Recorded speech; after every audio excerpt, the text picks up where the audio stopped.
ready? Okay. Okay. It's 6:08 on December 18th, 2025. I'm going to open the meeting for the Town of Deerfield Conservation Commission meeting held this evening. This is a hybrid Zoom meeting here in the main room of Conway, 8 Conway Street in South Deerfield. The meeting will be held in a hybrid fashion with the opportunity for both in-person attendance and remote participation. Please note that while an option for remote attendance and/or participation is being provided as a courtesy to the public, the meeting hearing will not be suspended or terminated if technological problems interrupt the virtual broadcast, unless otherwise required by law. Members of the public with particular interest in any specific item on this agenda should make plans for in-person versus virtual attendance accordingly. The meeting will be held in person at the main meeting room of Deerfield Municipal Offices. In accordance with Mass General Law, Chapter 30A, anyone intending to record the meeting must identify themselves to the clerk and provide their name and address for the record. So, meeting's underway. Meeting guidelines for this meeting is please speak one at a time. Follow the Deerfield Code of Conduct to be respectful, considerate, courteous, concise, and non-repetitive. In addition to that, for meetings here, if there's questions for the commissions, please address them to the chair, and I'll get them to the appropriate folks. And unless you're doing a presentation, please keep your comments to 2 or 3 minutes maximum. So with that, I'm going to identify the members present, make sure we have a quorum here tonight. Let's see, Sean Libby. Sean Libby, here. Kate Devlin. Kate Devlin, here. Ben Byrne. Ben Byrne, here. Hey, Ben. Pete Law here. Darren Damaris. I say his name just because, but I know he's not going to be able to attend tonight. So we have 4 out of the 5 commissioners, so we'll be able to proceed. Also on the table is Amy Hahn, who is I forget your absolute title, it changed, but she's does everything for us around here. And Land use coordinator. Land use coordinator, that's it. And Tim is our conservation agent as well and supports the commission. So first off on the agenda is to look at the minutes of 11/20/2025. Like I said, I left my packet at home. I did read through it. There was one typo on the first page, which said planning instead of plantings. Oops. Yeah. Okay. And I'm not sure. Correction on the site visits that Yeah. Amy didn't get. Okay. So there's a couple of minor revisions. I don't know if we want to hold it till next time to make the revisions and look at it again, or if you have any other questions, we can, as is, we can approve it as is with the noted corrections needed. Whatever. Okay. So then, unless there's any other questions from all of the commissioners, questions or comments or revisions? Hear none, so I take a motion to accept the minutes from 11/20/25 as written, along with discussed revisions noted this evening. Sean Libby, I'll make a motion to accept the minutes from 11/20/25 as written with noted changes as discussed. I have a second. Kate Devlin, I'll second. Okay, motion on the table, accept the minutes. Can do a roll call vote, please. I can just do the names. Ben Byrne. Ben Byrne, abstain, absent. Okay. Sean Libby. Sean Libby, aye. Kate Devlin. Kate Devlin, aye. Pete Law, aye. So that passes 3-0 to 1, and so the minutes will be put to record. And I think, Kate, you wrote up the minutes, so we can get those revised. Okay. Next item on the agenda is new business, and we have 2 items here, both RDAs.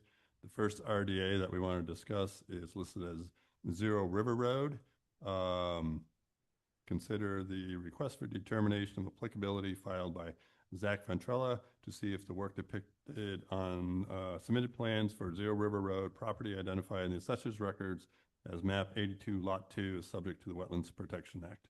everybody has that in their packet. So I think we're able to proceed. And I see Zach, the applicant, on the screen. So Zach, do you want to update us on anything here?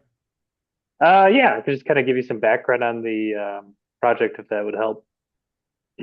So we are a forestry company, and we're planning a timber harvest for the Eagle Brook School, who owns these parcels. And as we were planning, we noticed kind of adjacent to where we were harvesting, there's a pretty nasty infestation of woody invasive plants.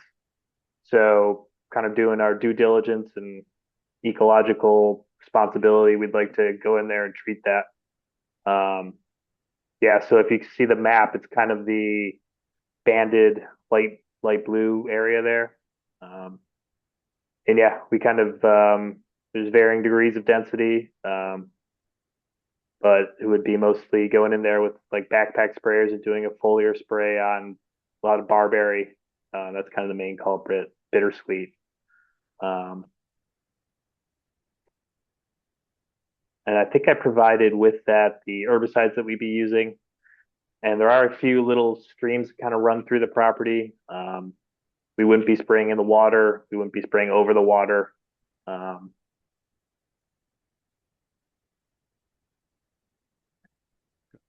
Was the actual herbicide ingredients part of the packet? I didn't see it. I think I had sent the labels to Amy last week. Okay. Do you have the names for it? Because Yep.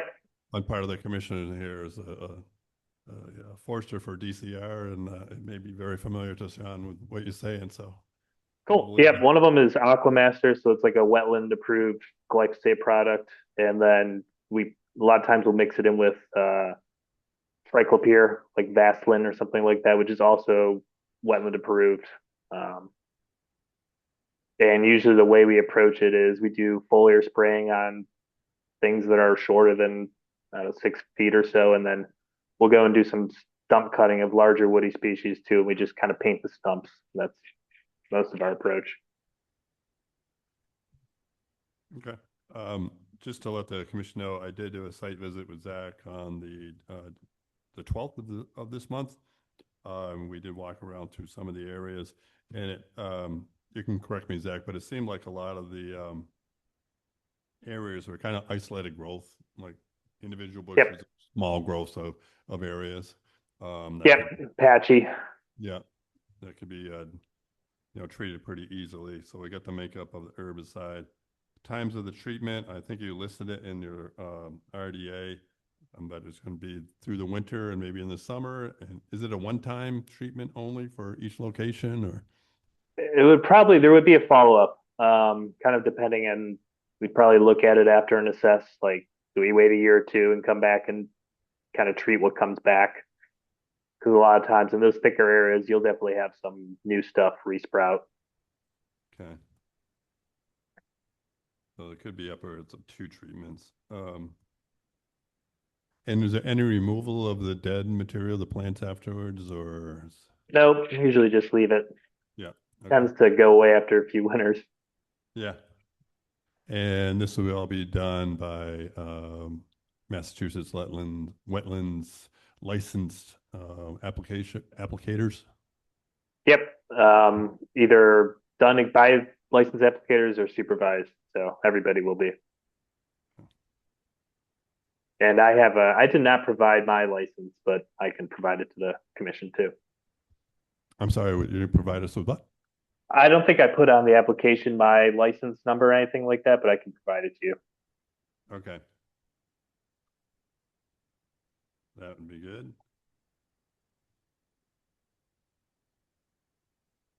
Okay. Any questions from the commissioners other than what we've had so far? John, okay. Ben, anything? Negative, pretty straightforward. Yep. Okay, so I think this would probably be,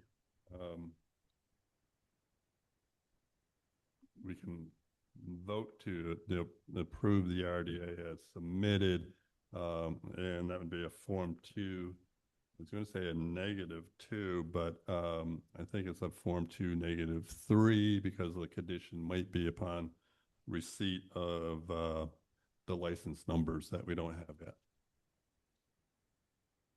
That makes sense? And yeah, you don't need erosion and controls or any of that that we usually put on these, just the. Yeah, there'd be no erosion control. Everything would be done, outside of the areas where it'd be, it's so isolated. Yeah. Yeah. So then, unless there's other discussions, we can take a motion on whatever you guys thinking. All right, so Kate Devlin, I'll make a motion to accept the RDA as for 0 River Road as written with a Form 2 -3, condition upon receipt of the license numbers, Yeah, applicator license number. applicator license Yeah. numbers. Just before the vote, I should have asked this before because Amy was out. But Amy, did you get a copy or Zach say he sent you some information on what the actual herbicide is going to be? Yes. So you have that, okay. Yeah, so I'll Okay. get back to you, I can, yeah. Yeah, okay. I think that's it. So, That bit to- yeah. So a motion on the table to approve the RDA as noted on Form 2 -3. Sean Libby, I'll second. Okay. Motion on the table, discussion ending. Any other discussions from the commissioners only? As not, we can take a quick roll call vote to accept the motion as is. Ben Byrne, Ben Byrne, aye. Sean Libby, Sean Libby, aye. Kate Devlin, Kate Devlin, aye. Pete Law, aye. So that motion passes. And Alex, Zach, we should be good to go and get you out the paperwork. It's a holiday, so probably in a couple weeks, Amy. Yeah.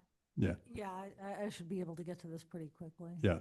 So we'll get you out the paperwork and just note that one condition of supplying us with the license numbers of the applicators. Great. All right. Sounds good. Yep. I Right. appreciate it. Yep. Thank you, sir. Thank you. All right. The next item tonight is another new business. This is for an RDA submitted at 24 Steam Mill Road.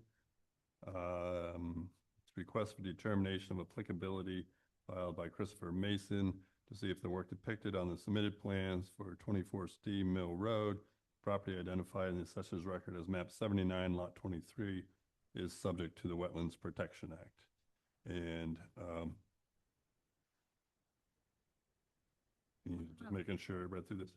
Yeah, okay, I got everything up. So Chris, if you come up to the table, the microphone, and you're gonna have to get, these microphones are like really weird. You have to almost Okay. like swallow them to make it work. Hey, good evening. How are you guys? I Okay. can put this up on the screen for you. So why don't you just give us come up on the schematic here in a minute, but you can give us a little bit of background and just note to the other commissioners that I did a site visit there on December 12th as well. And so I looked at the area, and you can't tell on a flat map, but when you get out there, there is a swale, probably intermittent type stream on the southern side, one of the many intermittents that come off the side of Becumtic Ridge down through that area. But the actual property itself and where the septic tank area is going to go is a pretty level piece of property. And as I think Chris will tell us, there's going to be erosion control and things proposed. So I just want to give you the background of the site visit from my perspective. Oh, there it is, blown up. I Okay. was gonna say, I hope everybody can read that. Mr. Law came out, he did a site visit, we looked at everything. It's a pretty flat, it's a very small little triangle piece of property. There's not really a lot of places to go to really fix this problem. We do need to do a new leach field, and there'll be a pumping chamber, and Ward Smith came out, did a wetlands delineation. We kind of, and Chris Stoddard did the septic design, trying to hold the leaching field as far away from the bank as we possibly could before it encroached on the neighbor's property. It's a pretty level piece of land. There's not, we're going to do erosion control and silt fencing and all of that, but there's really not, I would think Mr. Law would kind of attest to, there's not really much risk of that. It's just kind of a situation where we had to do this because we need to fix the system, and there's not a whole lot of, solutions other than what we kind of came up with. So you can see on the map, obviously you can see the wetlands on the bottom and then the property line on the other side. So we tried to hold the leach field as far over as we possibly could. And that middle tank is the pump chamber, because it's going to have to be a raised system, because for design reasons, I probably couldn't answer those questions, but that's what they kind of came up with. So I'm not sure if you guys had any other questions. This is the full sheet in case, but you can the erosion control is this dotted line comes from the existing building all the way around the proposed septic area. When I was out there close to the existing septic tank, there was just a couple piles of soil that they removed. And they asked us if you would put that back in. 51 degrees on Sunday. Yeah. Okay. So it'll be, that was one thing I meant to say. They needed elevations on the tank. So we dug up to kind of see where everything was, and we had those piles kind of froze on us pretty quick. But if it gets warm enough, we'll backfill them in, and it won't be a big deal if it's okay with you guys. And when would the other work proceed? Do you know? Well, that as was soon as contracted, possible, do you but I think? think we may be waiting a little while till it warms up. So So I guess the as only thing, soon as possible, if as soon as physically possible. yeah. So I guess the only thing that I would suggest is that we have some kind of acknowledgement back to the commission, or a guarantee that those soil piles were put in, because we're probably not going to have erosion control, which would be surrounding it Right. eventually Right. in place. So we may want to just kind of buffer the approval with a condition that the erosion or the existing soil piles be put Would- back in place would- within a Would 2-week photos period or sent to something. you? Yeah, you can send us photos, I'll or I take can care just of it. ride by and take a look or something. For sure. And maybe give like within a 2-week period. Yeah. Something like that, just to make sure, because if you don't get to it in a long time, they are pretty close to the swale. And if it turns into not getting it to it before spring rains and such, we want to have those either back in ground, or I guess the other part of it, either back in ground or surrounded by erosion control. So if you can't get it in, then we need to put some erosion control on it. I don't think it'll be too difficult to get it Yeah, back in the ground. yeah. I'm Wasn't much assuming that material there. It's not that much. Yeah. Couple yards of max. Yeah. That was my only observations when I was out there the other day.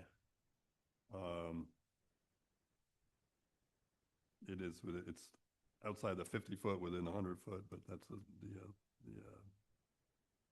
septic issue. They can go ahead with that.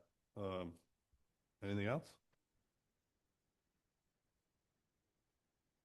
No? Okay.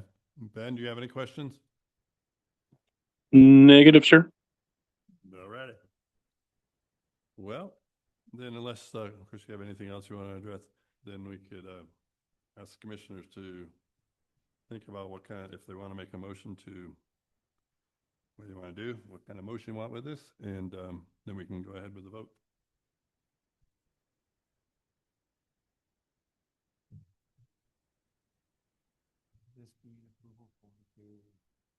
Oh, yeah, this would be a Form 2, -3.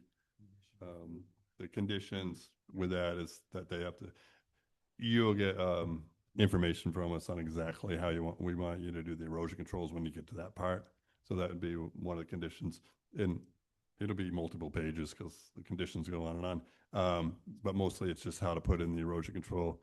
but there'd be two other conditions probably to make sure that either the existing soil piles are returned to the place or erosion control has been put around them within a 14-day period, from today. Sean Libby, I'll make a motion to approve the RDA for 24 Steam Mill Road, map 79, lot 23, on a Form 2, -3, upon condition of the addition of the standard Deerfield order of conditions, and that existing soil piles will be replaced and/or covered within a 2-week period.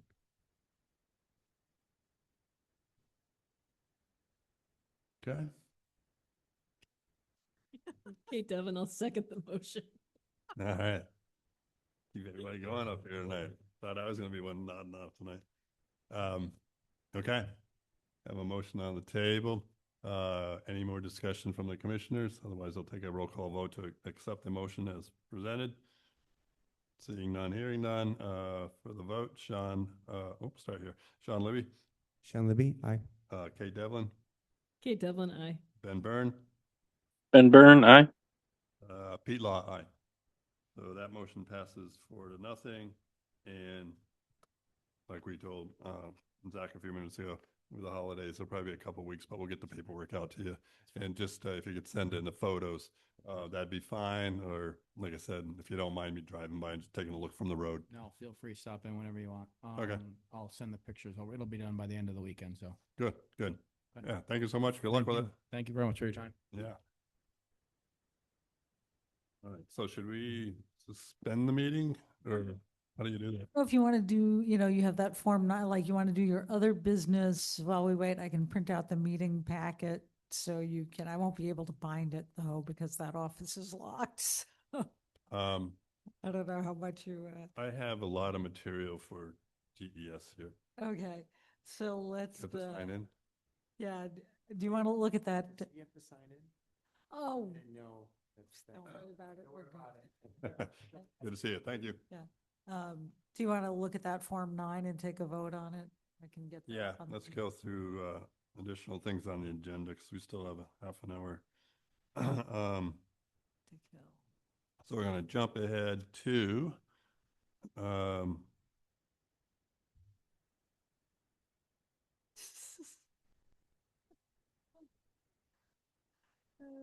where's the Form 9? It's in the meeting packet. It's on other business.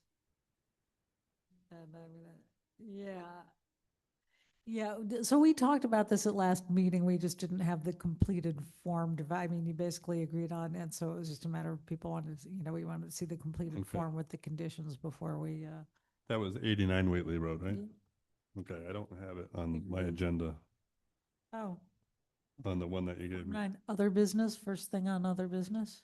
First thing on other business is Sunny Days Stormwater Report. Did I give you the wrong agenda? I have Oh. 49 enforcement order. Oh, Pete, I'm sorry. That's From old one. Okay. That's, I gave you the agenda for, So, next You just want next me- month. Would you like my laptop? I pulled up here. Hold on, I almost got Um, it here. Here we go. Oh my gosh, this is a pain. And I don't have room to call it up. Or could you just throw up the agenda on the screen? Yeah, or. Yeah. Oh my God, let me just, hold on, this is complicated. So 168.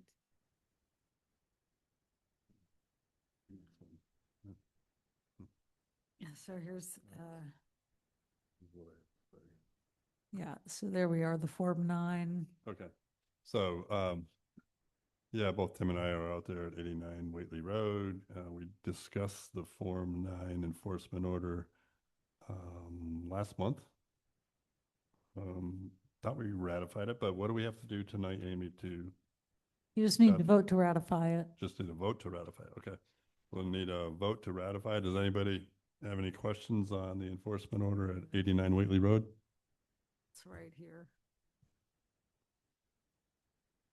Yeah, it was pretty straightforward. So,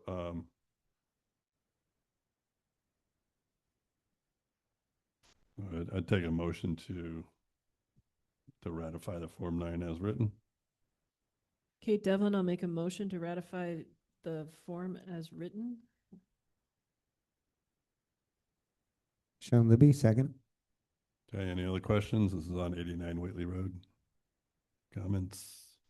Hearing none, seeing none, I'll take a roll call vote from the commissioners to ratify the Form 9 enforcement order.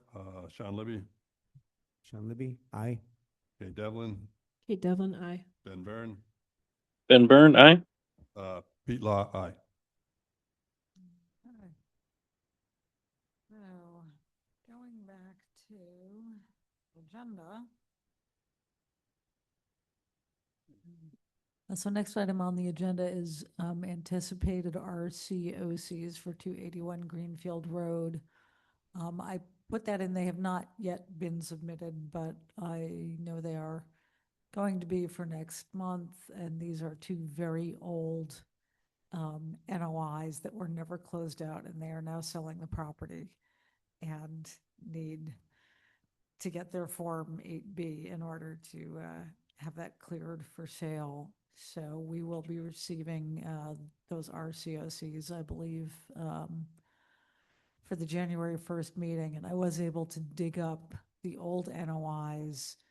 I will send those to you in your next packet so you can look at the original applications and have some idea what it is you're trying to close out. All right. Yeah, it's the Magic Wings butterfly. Oh, okay. Yeah. Oh, yeah. They have new owners coming, or they have new owners. and stuff. Yeah, they are in the process of trying to close, and in closing, it came up that, yes, they never recorded. Yeah. I don't think they ever asked for a closeout, and they certainly never recorded it, so it needs to be done now. So then next month, we would have to review the request for closure and vote on that at that point. Yeah. Can't and do anything then- before, and but if we can get that information, at least we can study it. Okay. Yeah, you can look at the old NOIs and maybe do a site visit, just to, But you found the NOIs? I found them both. Wow. This one we had to do a couple years ago. I went back to 1984 or something. It's like, Yeah. not happening. Okay. So that's,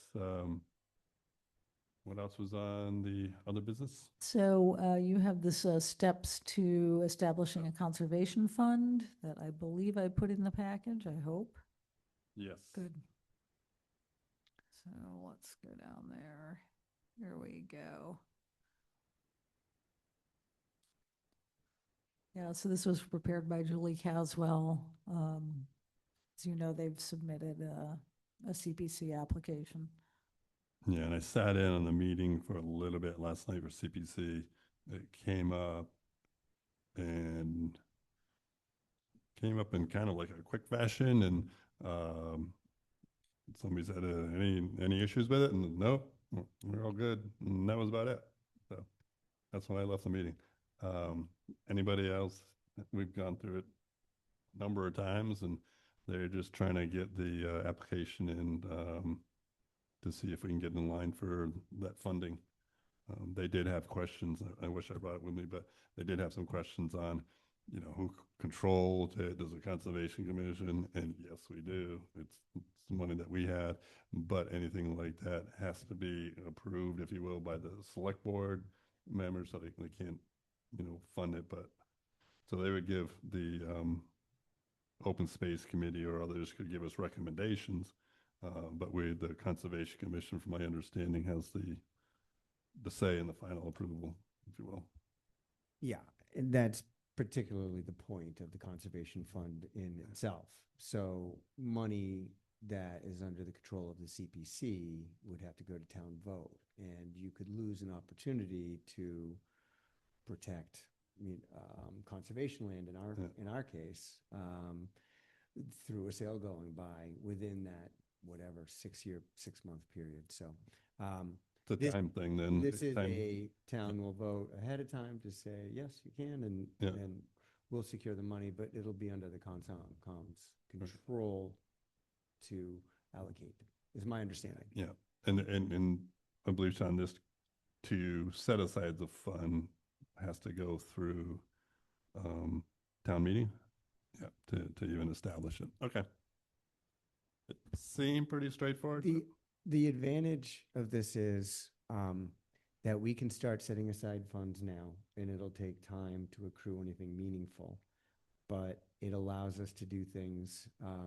We've had small applications on the CPC historically, so we were able to bank in the general funds enough to do the 1881, building with an $8 million, so it's like, I think 4 million from CPC and the Right. rest from the state. But without funds accruing, we can't do those big things. So we need years of CPC funds being taken in the conservation role and put into this fund Yeah, so that we can do something meaningful in the future.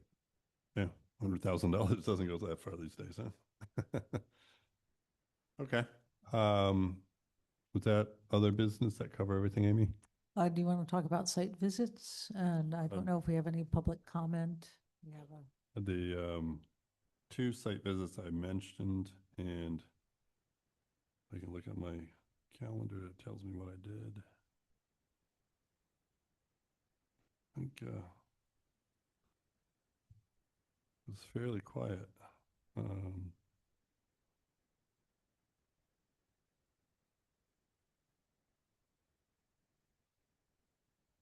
Okay, that was that. That's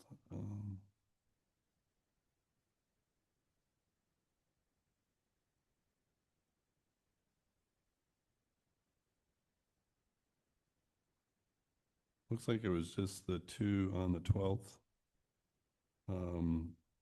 of December. There was, I think it was noted before, the additional ones in November. But those were all before the 20th of our last meeting, which was mostly at the emergency cert issue on Hillside Road and Captain Lathrop, which is done and closed out. So, okay. And I think there was a couple pieces of mail that we got.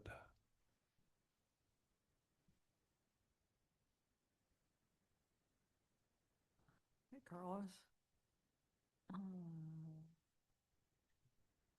But Oh, the one at 24 Steam Mill. yeah, yeah, we have yeah. this one from Eversource on the right-of-way vegetation maintenance activities. Oh, that's Eversource one, right? Yeah. Oh. The one from MAC, which is really just about, hey, we're gonna bill you for your dues. Okay. Yeah, and they're gonna up the dues a little, I think. Yeah. Yeah, okay. Yeah, and I read the mail, and the Eversource one is basically just a notice. It's Do you want to open public comment? I see there's Yeah. one in the audience if there's. okay. If there's anybody on screen or anybody else in the public comments on anything up to date? Okay. Okay. Um, So Carlos, I think we are expecting Darius and the rest of the school committee. Okay, so I think maybe we can pause the recording until they get here. Yeah, so I'm gonna then move to pause the recording on the meeting and suspend the meeting until we get to final agenda item. Not in front of me, but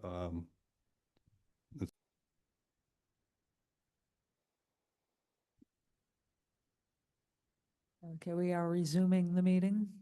do I have to have the school committee open up there? School committee, you want to open your meeting? We'll call the meeting of the Deerfield Elementary School Committee to order at 7 o'clock. Okay. Thank you. So old business, I'm talking about tonight is the NOI for 22 Pleasant Street pursuant to the Wetlands Protection Act.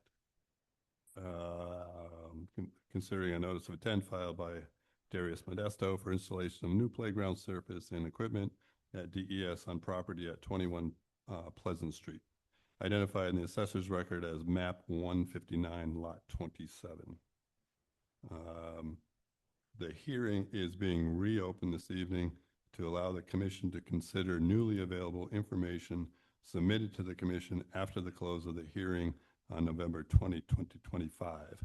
The reopened hearing has been duly noticed pursuant to MGL Chapter 131, Section 40. So we have reopened the hearing and able to open discussions again on the NOI.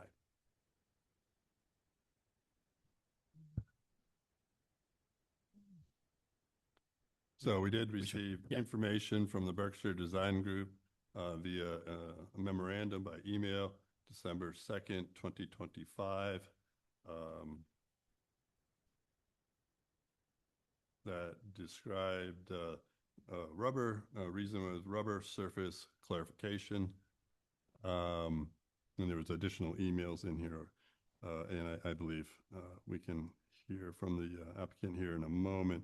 But the biggest change was after our vote last month on an option that was presented to us to utilize 100% EDPM as a material. We were alerted that 100% EPDM is not available, and that a new item called bulky rubber or chunk rubber, which contains contains EPDM, also styrene butadiene rubber, ethylene vinyl acetate, polyurethane rubber, and nitro rubber, as well as SBR. potentially other materials, because we don't know the makeup, and it's listed in here as the chuck rubber are examples of their common constituents, not limited to. So I think that's the background for the commissioners, and everybody has all this information in their packet. Thank you for forwarding us along.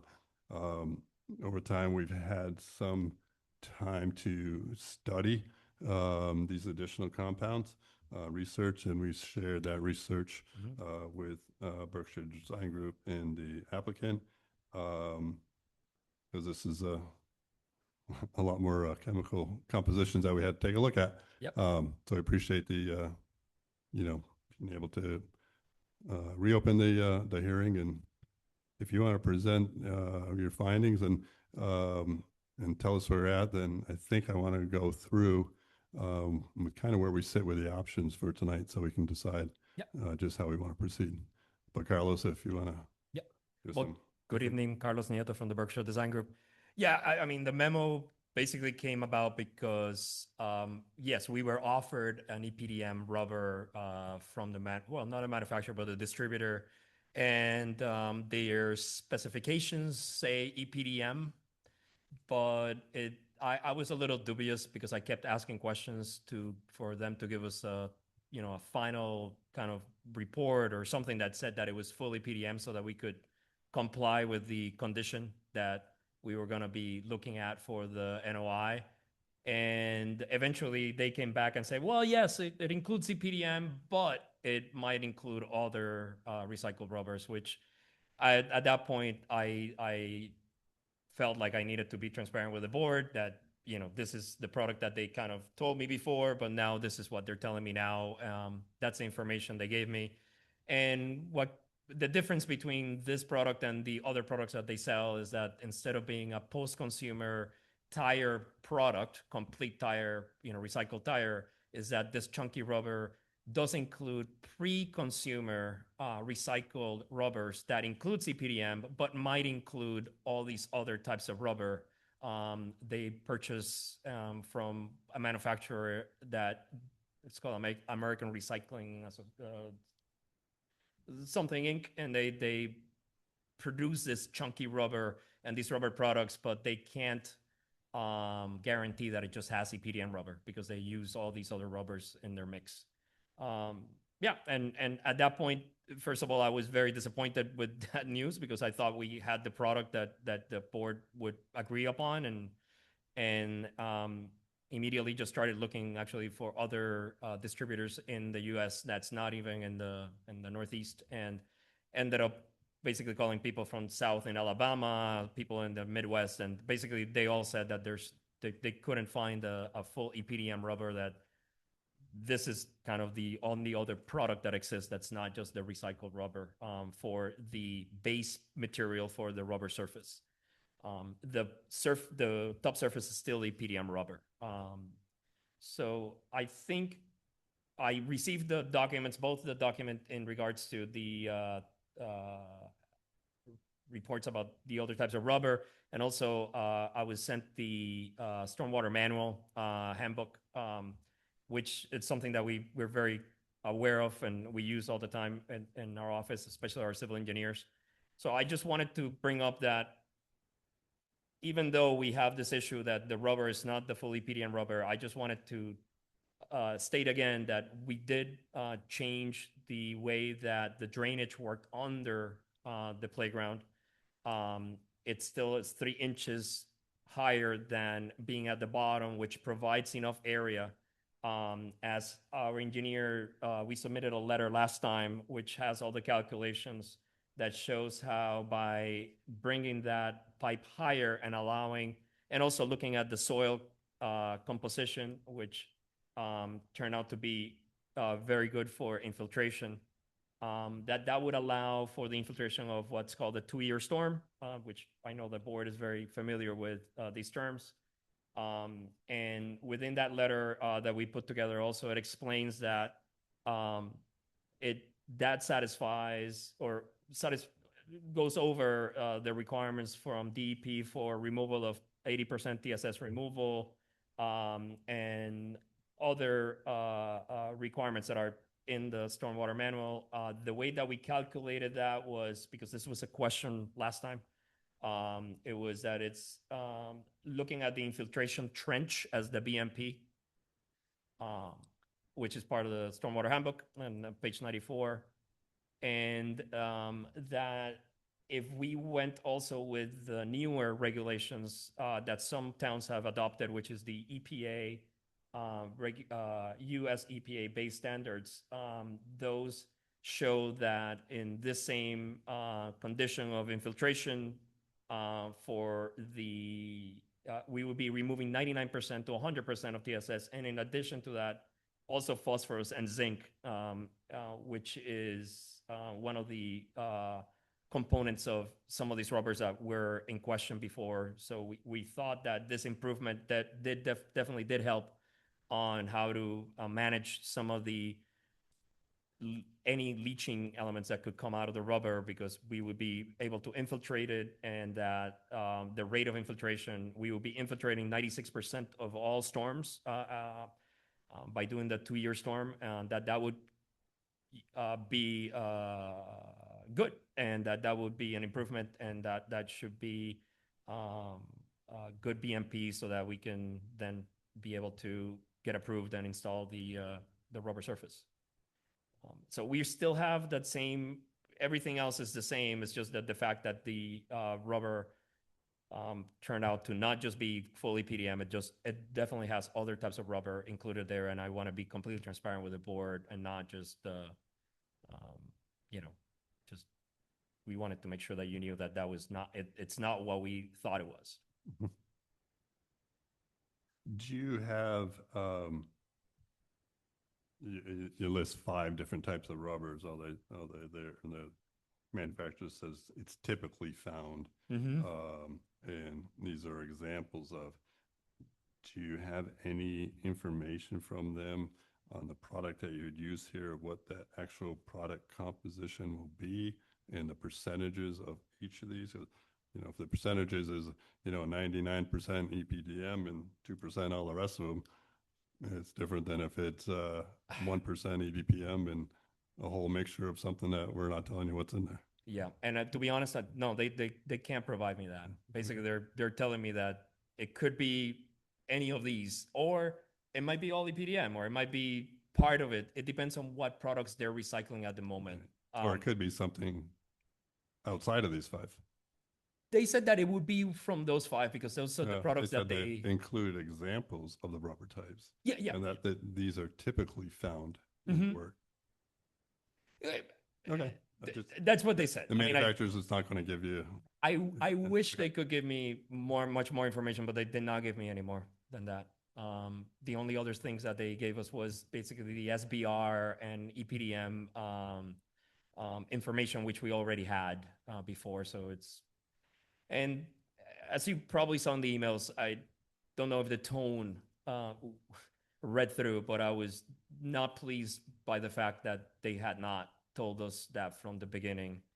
And I was very adamant to let them know that I wanted to know exactly what it was and if it was from tires, because that's exactly what we were trying to avoid and that we had promised that it wouldn't have. yeah. And that's when they came back and said, well, here's the information that the manufacturer gave us, which is that email. I picked up your tone of your email. Yeah, yeah. You also supplied some other email trails that you had with the manufacturer in mid-September. Yeah, that was at the beginning when the first comments came around and the board suggested that if there was some other alternative that had EPDM, and that's when we asked them if they had other alternatives that were full EPDM. That's when they suggested this chunky rubber, which is the same product that you're looking at, and they sent us those specs, which is also included in there. Yeah. And the spec said contains EPDM, and that you're paying a higher price for this product. So that's what we were basing ourselves in, from September. And that's basically when we got approved. I wanted to make sure that they gave me some more information about the product so that I wasn't just, going off of what they told me in September. But we weren't, the first time we heard bulky rubber was on your December 2nd email to us. That's their, but it wasn't presented as an option in September or October, November, when we could have researched it earlier. So what we were, and that might be my mistake. They call it chunky rubber. That's the product name as is. But when I was saying the full EPDM, that was EPDM at the top and also EPDM at the bottom, that's what I thought they were providing, which is this chunky rubber. So, okay. And no, we just hadn't heard of that term until December 2. It's kind of the manufacturer's name for it. Previous, it was poured in place, PIP, I think. So let me just to back up here. So PIP, poured in place rubber, is a generic term for any product that's rubber that's poured in place for playground equipment. That includes two layers. A layer that's the top wearing course, which is 99% of the time is EPDM. There's another product that sometimes is used, which is but it's not used in this area, or it's not used. And then on the bottom section, which is the where the fall height and the fall resistance of this product is the bouncy part of it. That is the part that's normally made out of recycled tire rubber. So that's normally our PIP systems, poured in place. Yep. They gave us an alternative because the board, one of the questions of the boards on the first or the second meeting was, is there a product that does not include recycled tire rubbers? And is there a product that's full EPDM, the same rubber that has in the surface? And you were asking if there was some product that had it throughout, not just the wearing course. That's when we went to the manufacturer and asked them, hey, do you have a product that's not recycled rubber? And they came back with the product that they provided, what they call the chunky rubber. But we didn't know chunky rubber until the second, because we were approving the 100% EPDM and or poured in place, which we thought was poured in place rubber, recycled tires. Okay. And that was another option one going around, and we decided on option 2. Which we was didn't know full that there EPDM. was an option 3 of chunky rubber that's made up of. So I didn't know there was an option 3. I thought that the option 2 that I presented to you guys, I thought it was fully PDM, but what came back was that they called it chunky rubber. I thought that chunky rubber was fully PDM.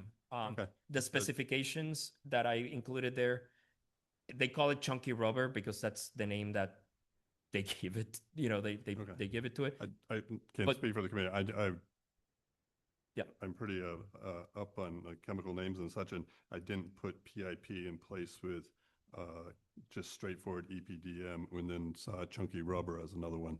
Yeah. So No, I completely understand. that's very confusing. And then when I noticed, like, hey, they were talking about this back in September, and now it's the first time we heard about it, which required us to do a lot of scrambling research last week to be ready for tonight.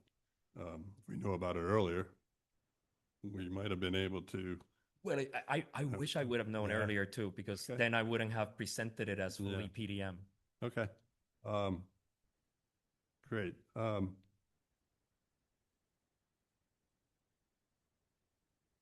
So you did talk about, you're looking at that area to be an infiltration trench per the BPMP on 94. There's a lot of engineering criteria that goes along with an infiltration trench. But be that as it may, and as you know, what the concerns of the commission were in the past, so with an infiltration trench that's going into a detention pond, and then, or a detention basin, and then the discharge to the Bloody Brook. It would be an infiltration trench, and any overflow. So after any storm beyond the 2-year storm, Yeah. that would overflow that 3 inches that we're leaving on the bottom, which should take care of Yeah. every storm that's 2-year storm.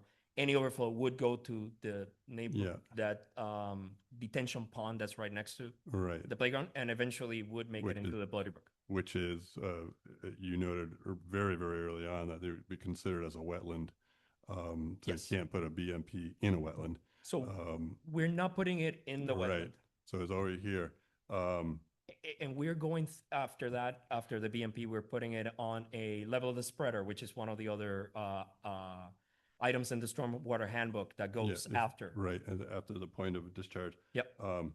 But within infiltration trench, from my understanding of the manual, it does require things like soil studies, hydrological studies, Mhm. observation well to be put in so you can monitor it. Yep. A maintenance program so you can remove the material. Is that all in the design, all of those things of what you're proposing with this change? The science was done, the engineering that you're talking about, that was the memo that we presented last time. It shows all the calculations for the storms. And Yeah. then the observation wells, we did not have it not included, but we could include observation wells on it. Yeah. Yeah, so that there's just various criterias, and then there's the maintenance of the material, because as you know, when if that infiltration trench does its job, if that material, and then it's going to get to a saturation point of absorbing the metals, and the materials down there can't absorb it anymore if there was metals, and then it flows out to the detention pond, and there'd be some areas of bio retention there, although bio retention isn't great for metals, but for other things.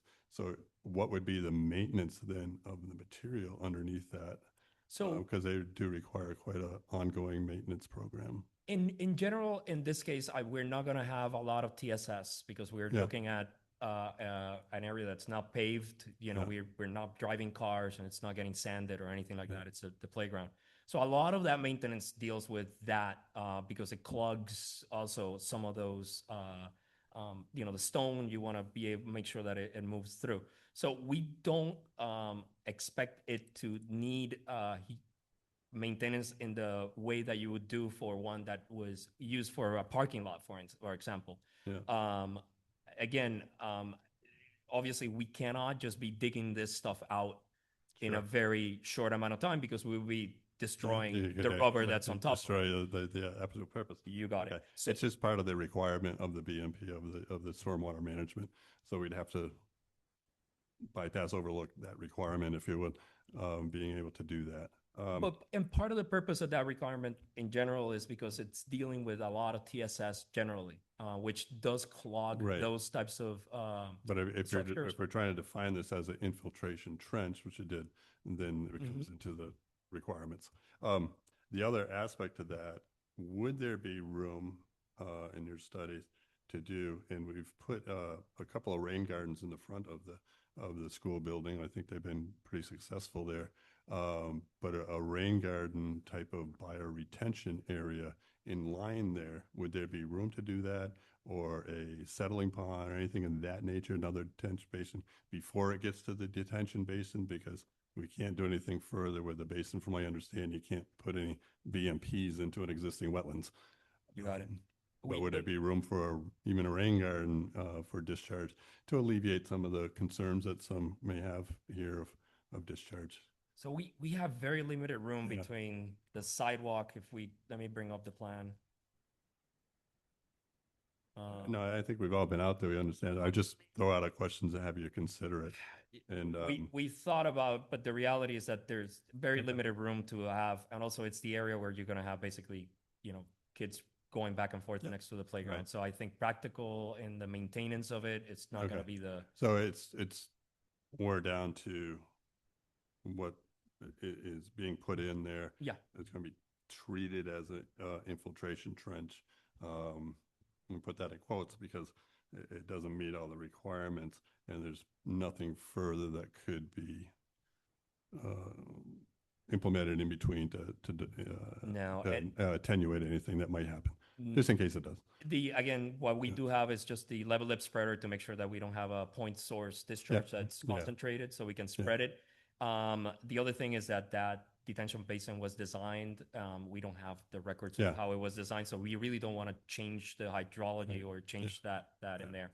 And it's Yeah. being maintained in a, it gets maintained. It's maintenance mode. Yes. And you had said earlier on, for the purposes of wetlands, so you can't do it in a wetlands anyways. Mhm. So,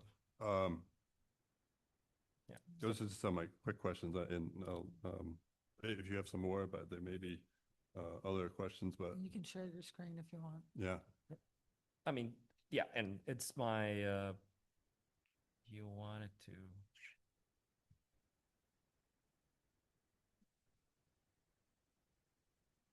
Here. Plans.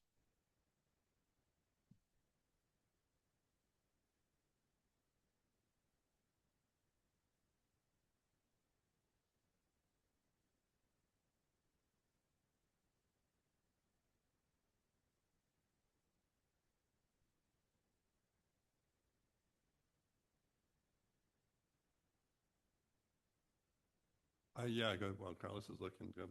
Other commissioners, please. Yeah, I mean, and what I can show you is basically plans that you've seen before, and we submitted, which include that, level lip spreader. Yeah. This is the area that will become the infiltration trench, which is it's a large area. It's, because it would be the whole entirety of the playground that would function as it. Where in some other, and, we're talking about, we have basically a sidewalk here. Yeah. And then we have very limited area really Right. between that, and that's still in already the actual pond. You can see the contour lines just going down. Yeah. No, I just wanted to see if you had considered it. Yeah. As you looked at other BMPs. Yeah. commissioners, And the questions? only last part that I mean, and I showed you this last time, but we made sure that we updated the plans and had it in the details, was that this is the New York cross section where we show that the subsurface, the pipe, we're raising that so that we have room underneath for the infiltration before it overflows and goes into the pipe.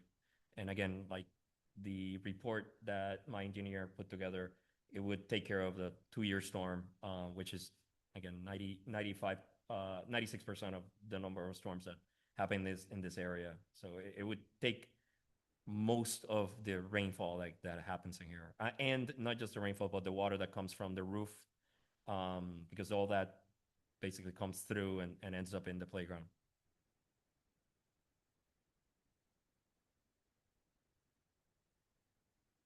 Any comments from the commissioners? I just had those few questions. Anything else?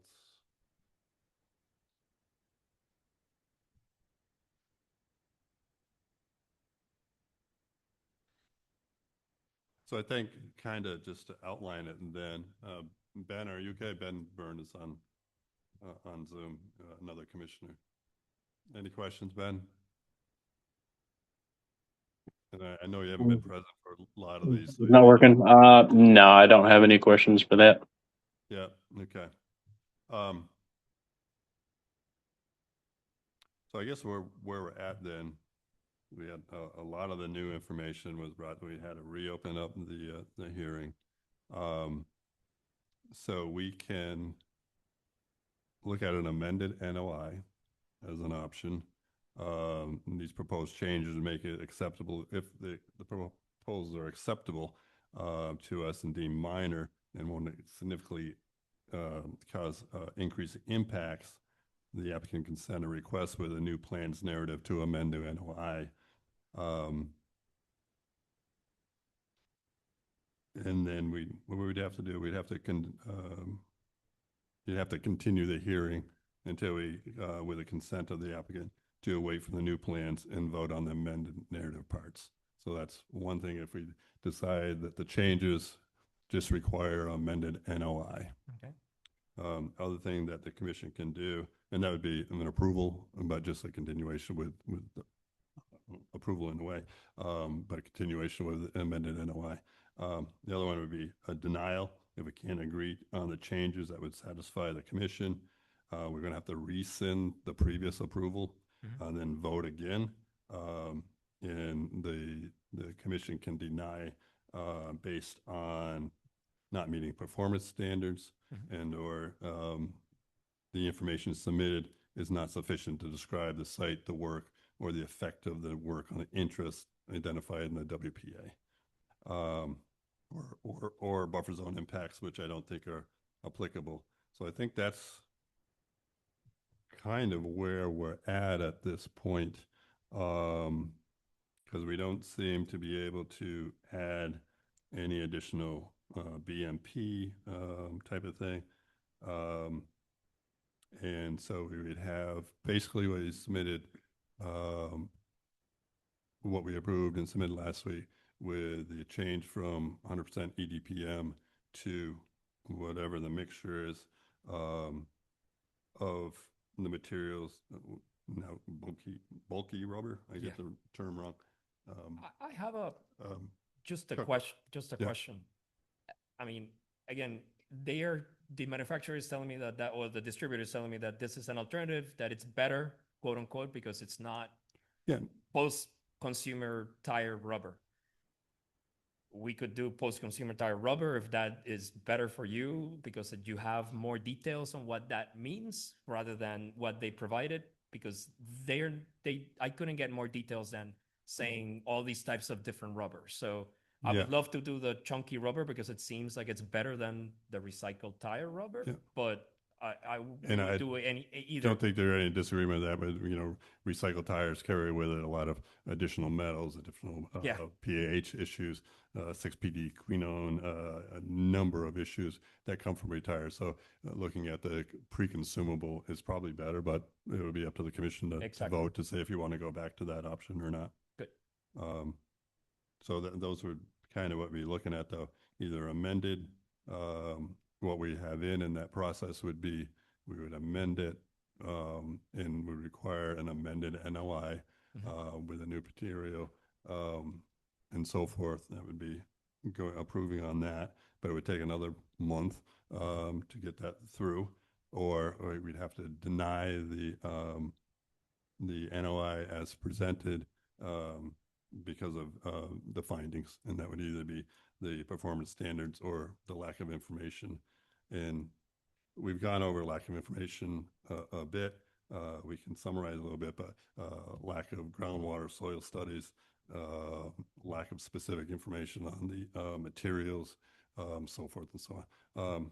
So that's kind of where I think the commission is. We're kind of stuck. Yeah. We have to make that decision. And I don't think we've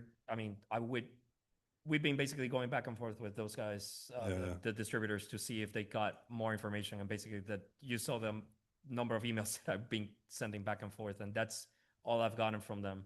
Yeah.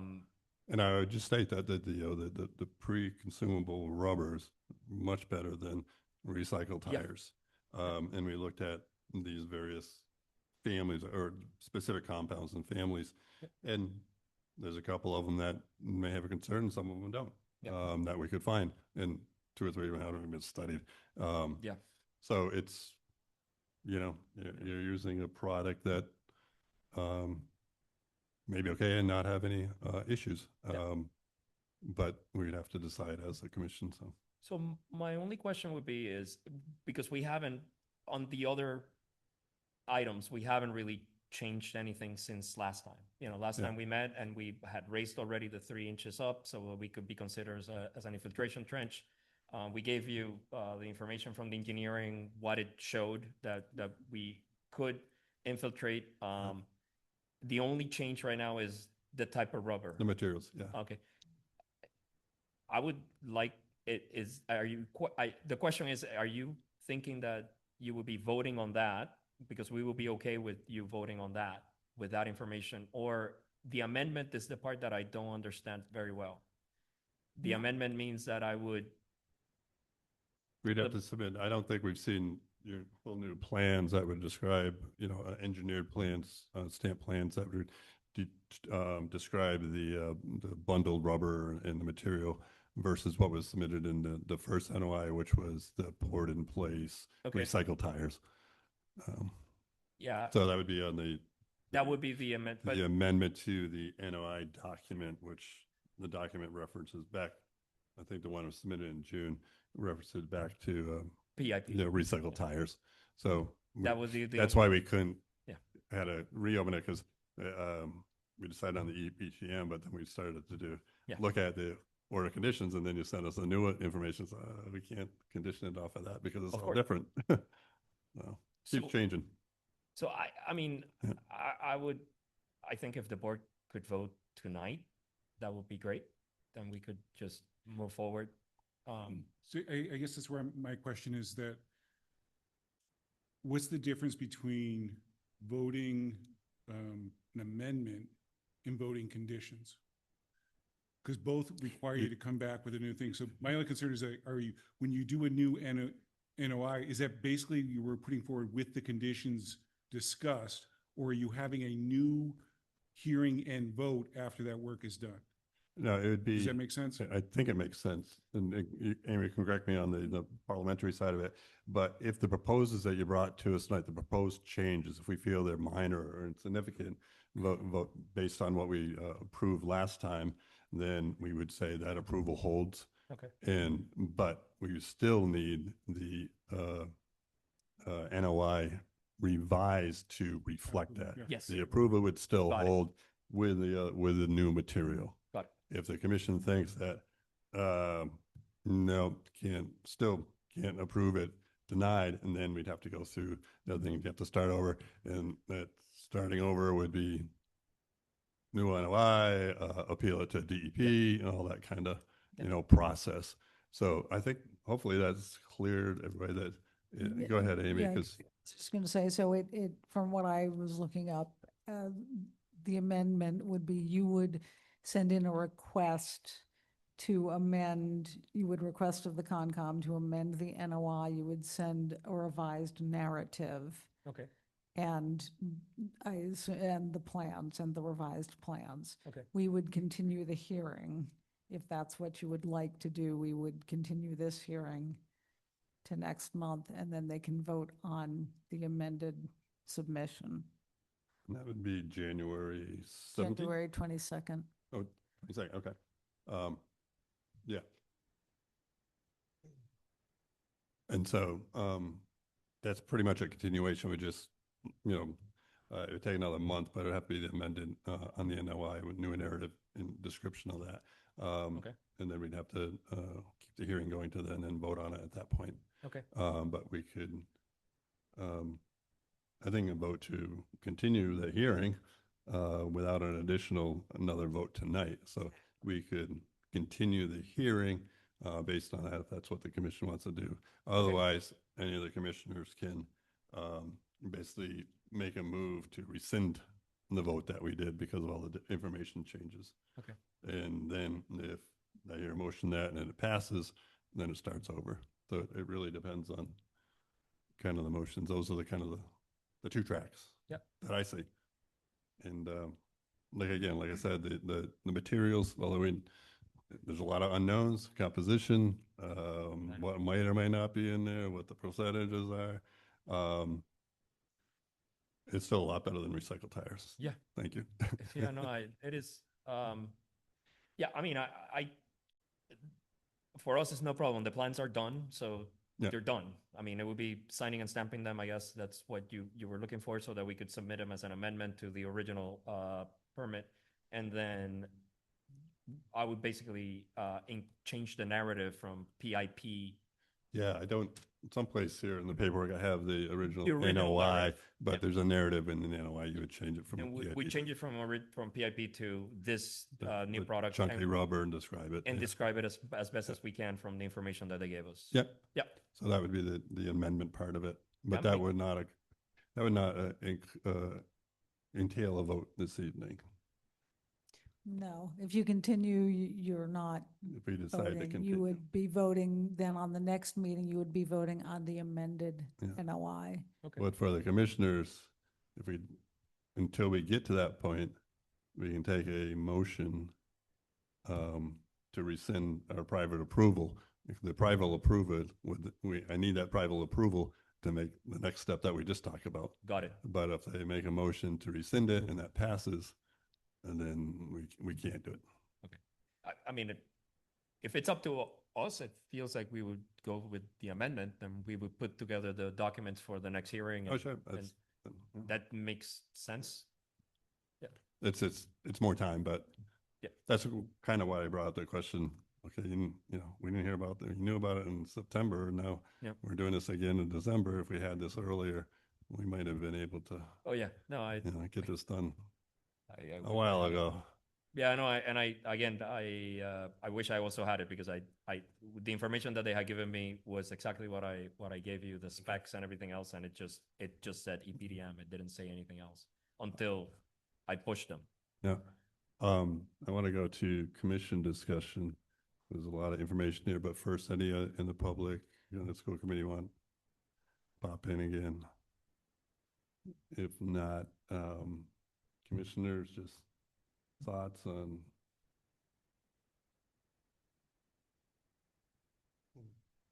And really it's like, thoughts, and then we'd have to either approve a continuation, so we'd have to make a motion to approve the continuation, the hearing, or take a motion to deny it.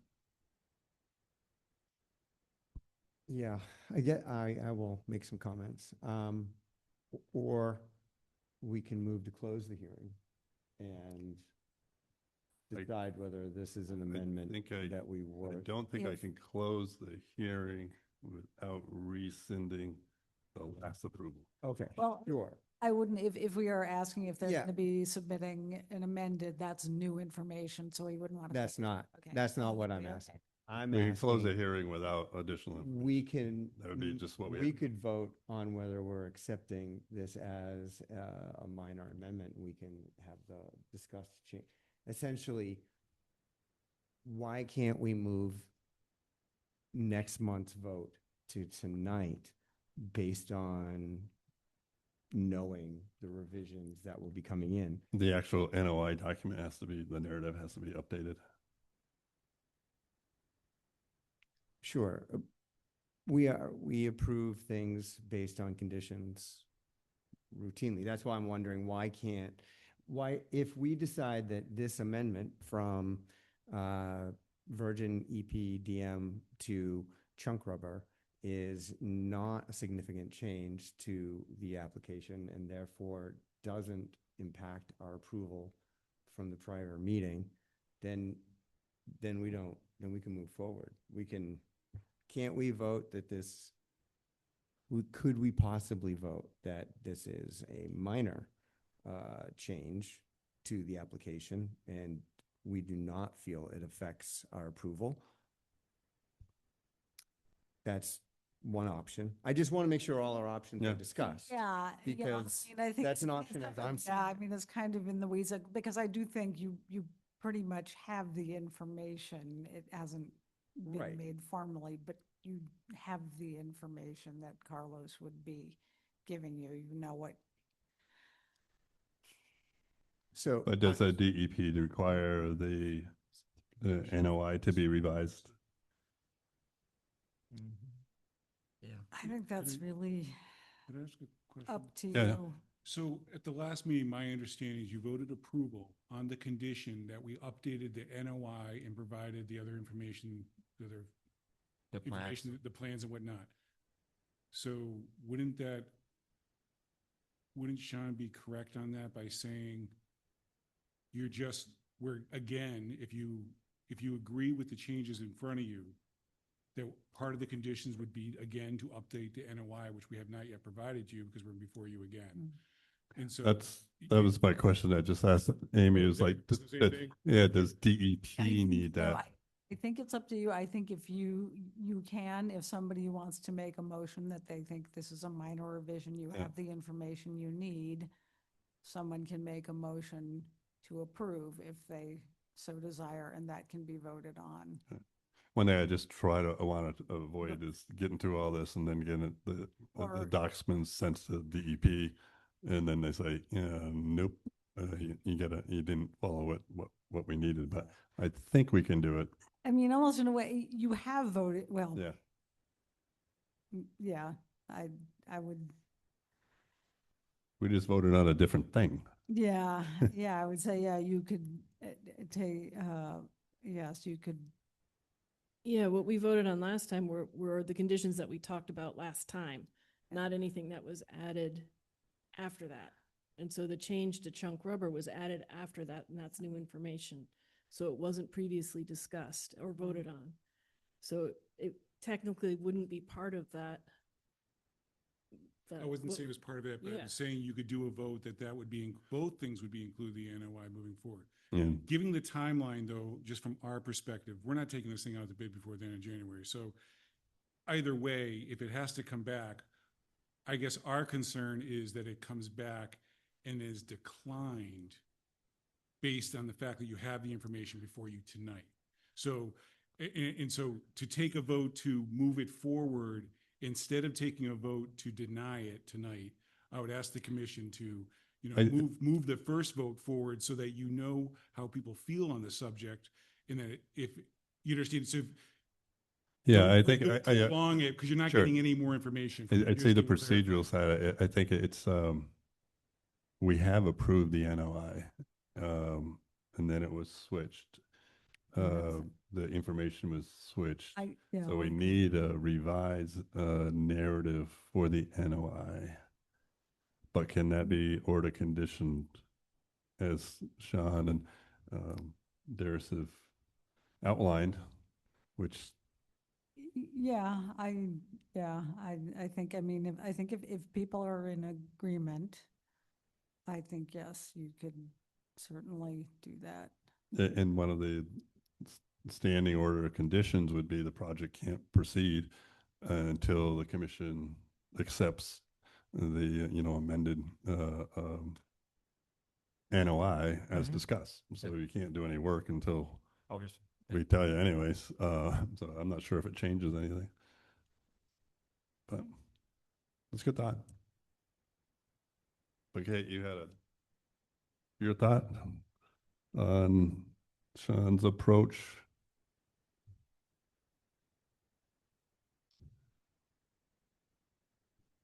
And I'll say this too.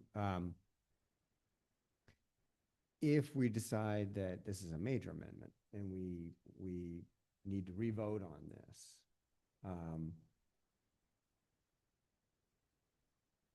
we're now voting with 3 members of the board, not the 4 we had last time, and not the addition of Ben Byrne because he's missed too many of these pertinent meetings. So I would not, I don't know where the board sits.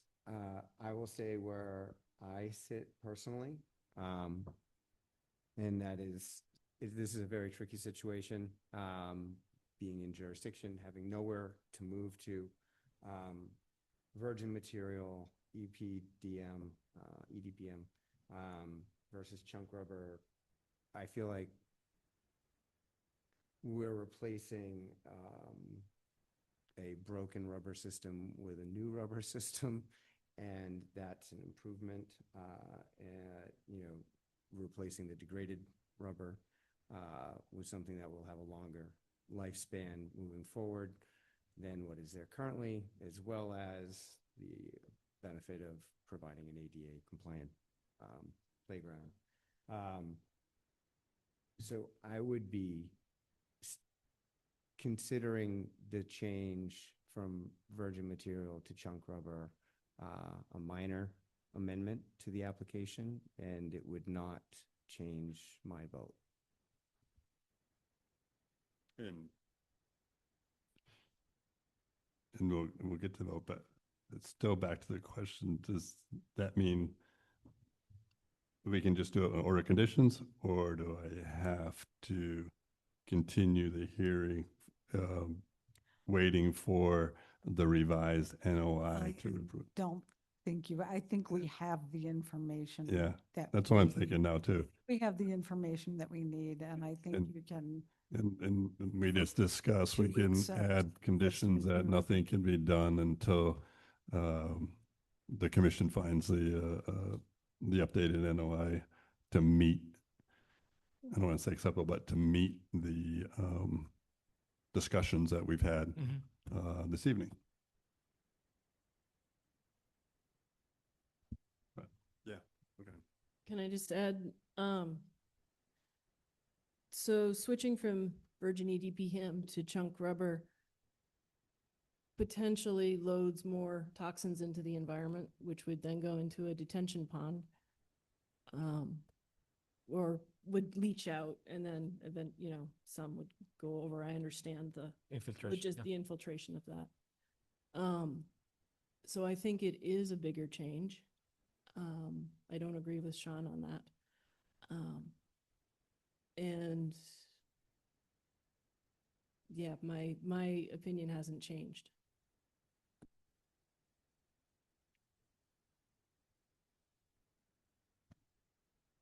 Then That's why I say we may, well, I think we just have to take a motion and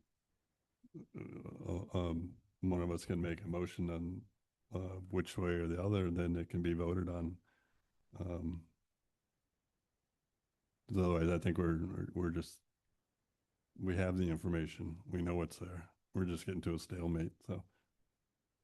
I think we should move to continue while we get the changes in. Is that a motion that we need I to? know, I'm just saying my thoughts out loud. Yeah, yeah. And then, Amy, just by the governance too, we need a motion to continue. if that's what you want to do, yes, you would need a motion to continue. And so to The continue, applicant would have to agree. If the applicant doesn't want to continue, then you need to vote now on Yep, what you right. have. you always have the right to, force us to vote. So that would be a continuation to getting the revised narrative in hand before we take the final vote. Okay. Dennis, you want to talk for 2 minutes on the side? Or do you? I don't know. Yeah, I don't. Okay. This is just really, usually someone just makes a motion, you vote, but obviously the Right. member voted for That's the the project, difference. so. Yeah. And so the question is, would the chair vote the same as they voted last time? So either Don't know until you vote. what's that? Don't know until we vote, and that's, I can't vote until I get a motion. Right, so Right? that's, I can tell you, so the missing member tonight can, because he's only missed one meeting of the hearing, he can watch the video, sign an affidavit that he knows what happened here. And then he could, if we continue, he could vote in the next round. So if we continue to the next round, does that then null our last vote? Or is this does that approved vote still stand? And if it still stands, well, then why are we going on? We're starting getting into, I feel like you'd have to ask the lawyers. That's what they- So right now, they kind of, the only people who are gonna vote are. Do we need to take a vote on whether it's we consider it a major? And we have to keep it to the public. Do we need to take a vote on whether it's a major or minor? Or do we just entertain each motion one at a time?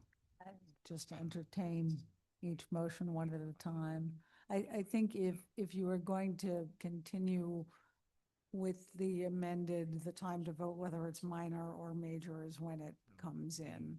That would be next meeting. Yeah, you'd be voting to accept it or not. You would accept it. You wouldn't have to take a vote specifically. You would just discuss it. And if you would all agree that it's minor, you can then vote to accept it. That's Was the member that was here before, is he gonna be in the next? I reached out to him to find out, and he's taken on new employment, and Oh. so he's trying to figure out his work schedule. Okay, so he might not be here next. Yeah. And So I mean, I have nothing to vote on. I'm not sure we want to make our opinions known before a vote, whether it's major or minor. I think I've stated that it's certainly a Make much it better painful. material than the rubber, and it's all pre-consumer. get it. I don't think there's any harm in making your opinion known before you vote. I mean, But Well, I mean- either member could force it, right? But they don't want to force it? Is that the kind of what I'm hearing? I'd like to make a motion to continue the hearing to the next meeting in January 22nd. Or we can force it. And so with that, could we just take a 2-minute meeting with the school committee who sat here so that? yeah, we get I- their- yeah, we- I think, 'cause with that motion, we get to make a response on that, correct? Yeah, because we haven't seconded it yet, so it's not on the table yet. All right, Yeah. so It can be withdrawn. if you Yeah. don't mind, 2 Yeah. minutes. yeah, I think I will pause the recording for 5 minutes.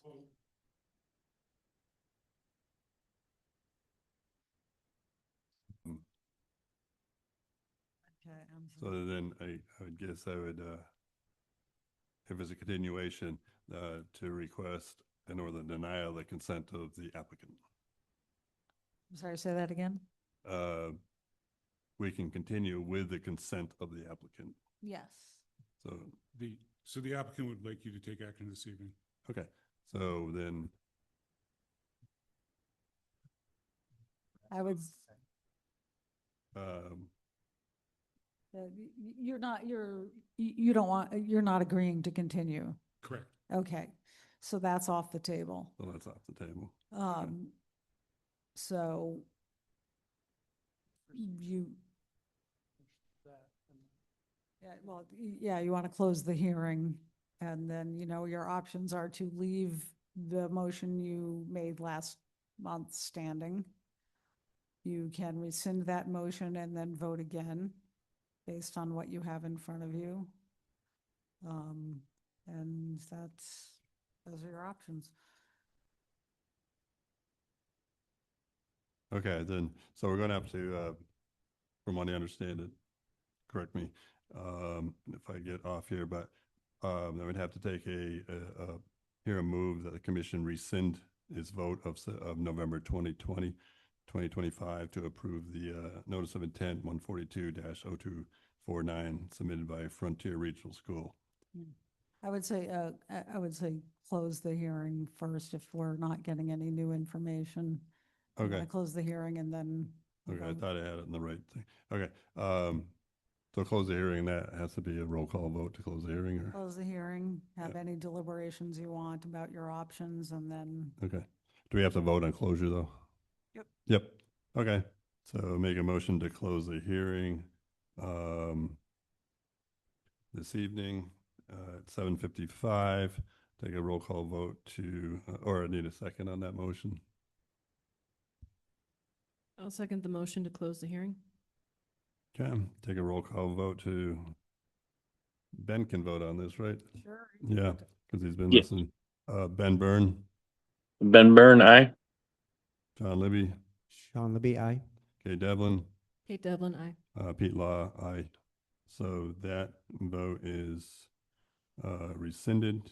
And then we would need a, You have. I mean, yours I'm to sorry, close the hearing is closed. And So then I would move that the commission rescind its vote of November 20th, 25 to approve the notice of intent 142-0249 submitted by Frontier Regional School District.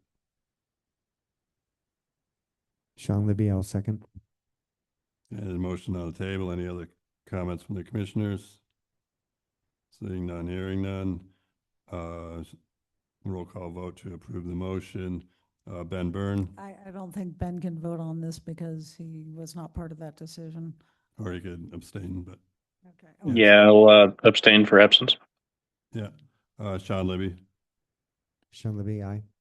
Kay Devlin, Kate Devlin, aye. yeah, Pete Law, aye.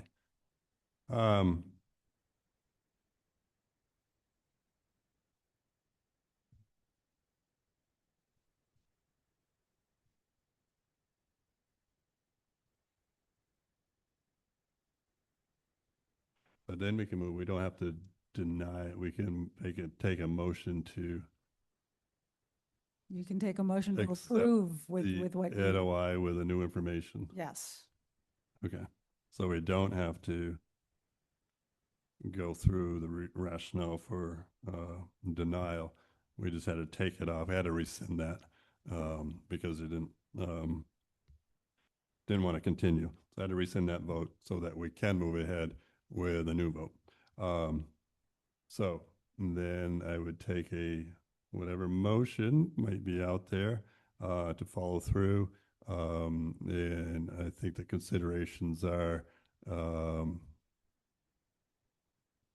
to approve the NOI as submitted with the revisions noted on December 2nd, 2025 memorandum from Berkshire Design Group in discussions this evening. Another option would be to deny motion to deny it completely, but I think those are the only two areas that we can look at. So do I hear a motion?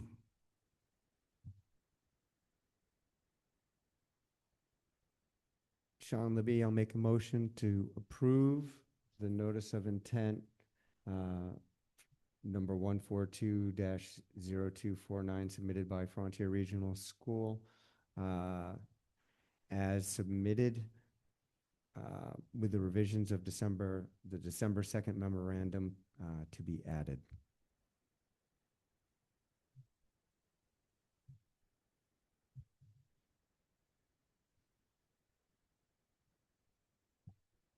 Do we need to add to discussions tonight? But I think the memo of 1212 covers it. I'm just thinking. Okay, motion on the table. I would second the motion.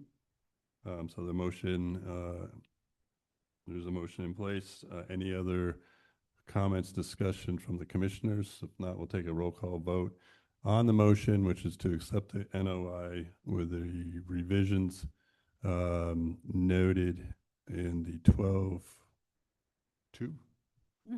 12/2/2025 memorandum submitted by Berkshire Design Group, and the conditions discussed tonight, which would include the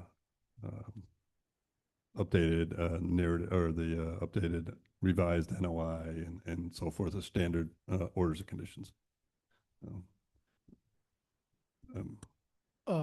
The only thing, observation wells, should those be included as well?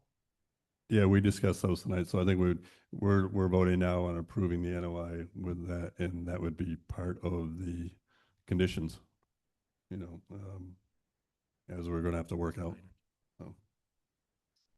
So, but we do have a motion on the table that was seconded, so take a roll call vote to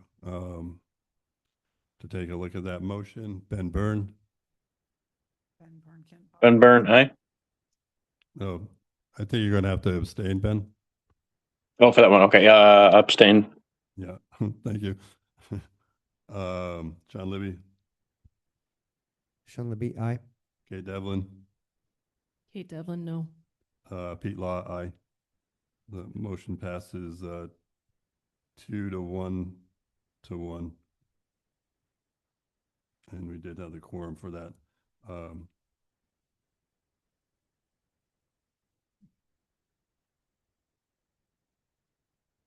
Okay. So now I'm confused. Did we still need a hearing next week, or are we doing it all, or is it conditions? We've closed Oh. it, we've approved this. I just fried. We just, Okay. say, yeah. Okay. So the OOC's holiday season, it's gonna take us a while. We had 2 other applicants this evening that we had to get through. This one's gonna be a little bit more difficult. There'll probably be some back and forth as you,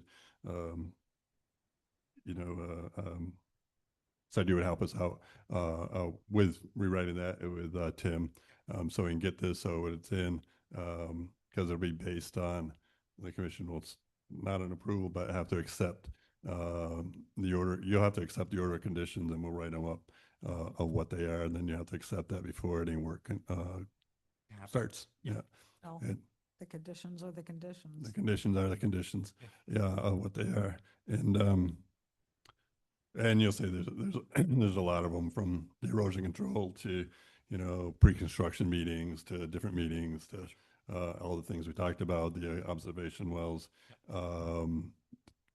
different things that I'll have to go through all my notes, but they'll all be in there. So no surprises, but there'll be conditions, and they have to be followed up pretty closely.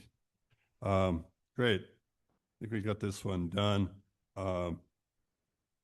We did spend a lot of time on this project since June, July.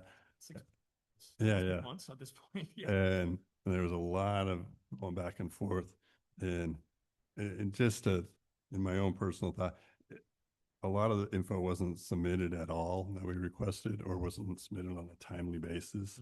So I think going forward, as it come to the commission, and new projects, there's a lot of general requirements, fundamental things that we'll be looking for: soil, groundwater studies, kind of a foundation of how we determine what's happening. Official revisions to the NOI and engineering docs. Then you've submitted some of those recently, but along the way, we were working a lot on just emails and discussions. And many times we'll get from the consultant engineering updated documents, so that you can see that. And, it's submitted prior to the meetings. We had some issues with getting stuff, really a day or two in front. We also look a lot at stormwater management studies, water flow calculations, just so you know. We'll live and learn. We're all volunteers up here too. But it would just hopefully make any additional projects that we go through a more timely basis. So that's my only comments, but I appreciate all the input. And I appreciate the patience and especially this last one. I was a surprise for me when I got the information about this rubber. I wish it was all EPDM rubber, as I had mentioned before. And I appreciate that you could hear this through.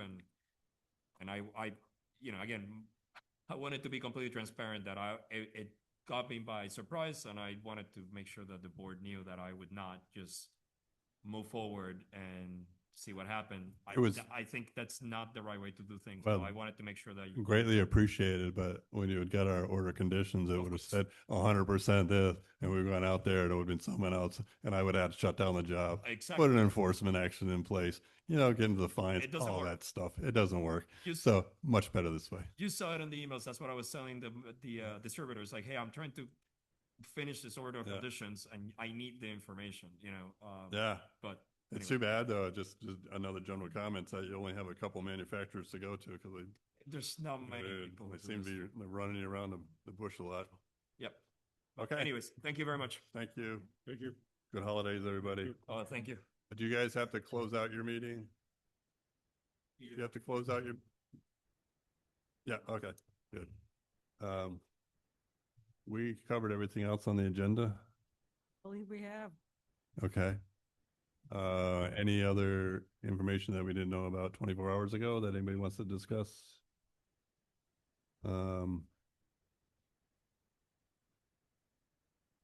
So I think we can take a motion to adjourn. I think I got this motion correct.